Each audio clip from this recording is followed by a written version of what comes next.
الحسن بن علي رضي الله تعالى عنهما قال سألت خالي هند بن أبي هالة وكان وصافا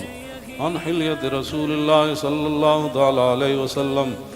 أشتهي أن يصف لي منها أتعلق بي فقال كان رسول الله صلى الله تعالى عليه وسلم فخما مفخما يتلال وجه تلال القمر ليلة البدر فذكر الحديث بطوله. قال الحسن فكتمت الحسين زمانا ثم حدثته ووجدته قد سبقني إليه فسأله عما سألته ووجدته قد سأل أباه عن مدخلي وعن مخرجه وشكلي فلم يدع منه شيئا. قال الحسين سألت أبي عن دخول رسول الله صلى الله تعالى عليه وسلم